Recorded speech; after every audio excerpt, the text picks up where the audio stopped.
Hallo und willkommen in meiner Schmiede. Nachdem im letzten Video meine Stark-Armee vorgestellt wurde, sind diese Woche die Lannisters an der Reihe. Die berittene Königsgarde ist eine meiner sehr frühen Umbauten für A Song of Ice and Fire. Ausschlaggebend waren dafür Bilder in einer Facebook-Gruppe. Dort waren die Modelle der Ritter von Casterly Rock umgebaut worden. Ich weigere mich an dieser Stelle einfach, die eingedeutschten Namen zu verwenden, weil meistens sind sie einfach ziemlich blöd. Ich gebe nur das schöne Beispiel King's Landing und Königsmund. Die zwei Sachen haben miteinander nicht viel zu tun. Aber kommen wir zurück zu den Rittern. Bei den Rittern waren, soweit ich mich erinnere, die Oberkörper weggeschnitzt worden und dann einfach die Ritter der Königsgarde in den Mantel eingesetzt worden. Ich habe die Oberkörper kurzerhand ganz abgesägt und sie vollständig ersetzt. Was sehr schön dabei ist, dass Joffrey auch beritten etwas kleiner als seine Ritter ist. Also durchaus passend für einen jugendlichen König. Auch wenn es ein ziemliches, ihr wisst schon was ist. Ich mag ihn als Charakter überhaupt nicht und er ist eben einfach nur ein Ekel. Jack Gleeson, der Joffrey in Game of Thrones gespielt hat, hat aber eine wirklich tolle Leistung abgeliefert und ich bin immer noch sehr davon beeindruckt, dass er dieses Ekelpaket so gut spielen konnte. Also wirklich, das war eine gute schauspielerische Leistung.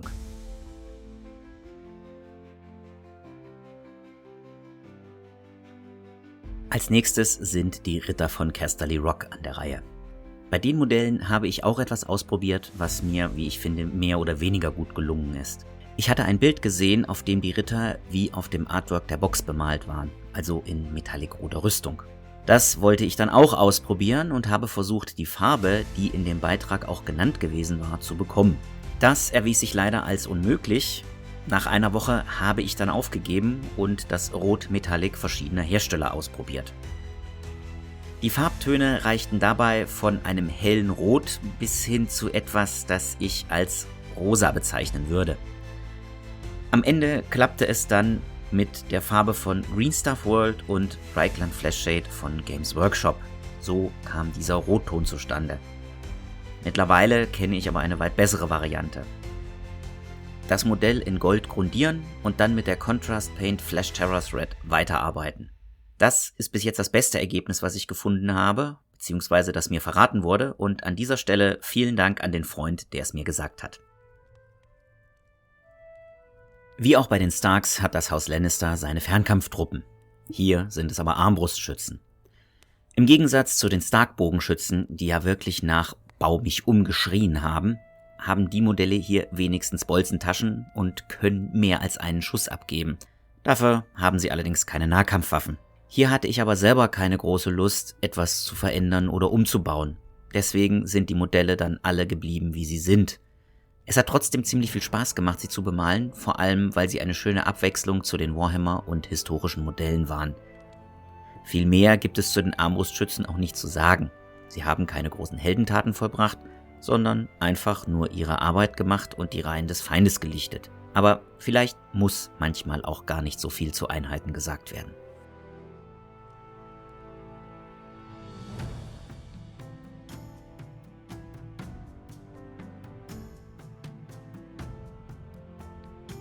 Nach den Fernkämpfern geht es jetzt durchweg bis zum Schluss mit Nahkämpfern weiter.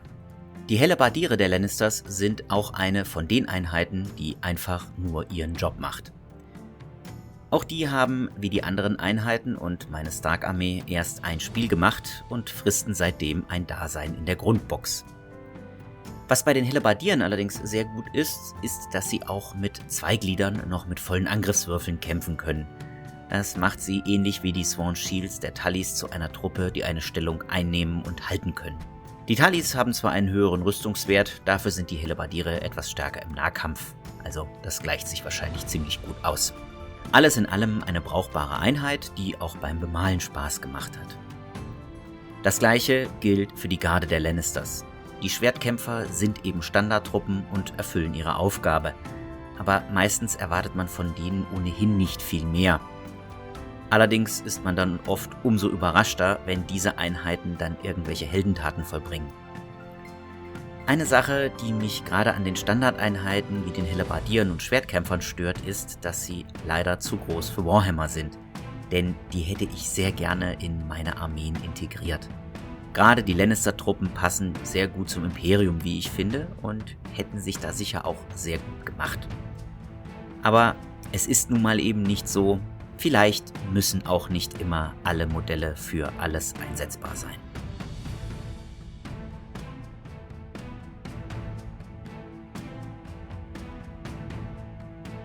Kommen wir zur schweren Infanterie, den Mountainsmen.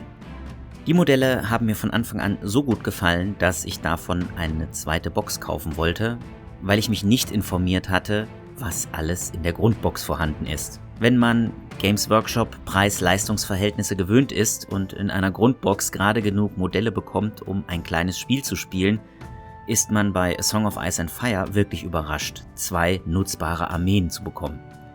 Besonders wenn man bedenkt, dass die Grundbox an sich ein fertiges Spiel ist, die man auch nutzen kann, ohne Erweiterungen zu kaufen.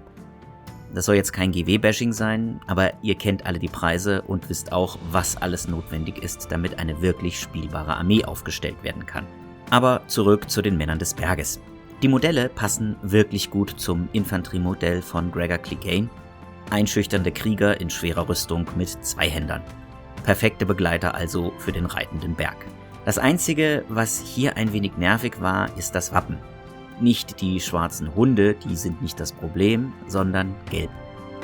Das lässt sich immer sehr schlecht malen und ich habe hier mit einer Grundschicht aus Ocker gearbeitet und dann mit Tusche und hellem Gelb aufgehellt, bis sich der Farbton einigermaßen angepasst hatte. Aus irgendeinem Grund habe ich noch kein Gelb gefunden, das wirklich selbst für sich schön gedeckt hat. Ich weiß nicht, warum das so ist. Vielleicht kennen sich da einige von euch besser mit aus oder haben einen Trick, wie es funktioniert. Ich habe es jedenfalls bis jetzt nicht gefunden und die Variante mit Ocker ist immer noch die beste für mich.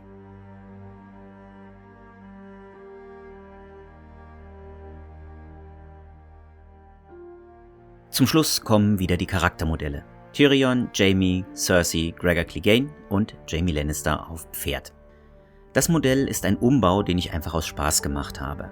Werte gibt es nicht und ich werde ihn, wenn, dann nur in einer Einheit Lannister-Ritter als Aufhübschung einsetzen.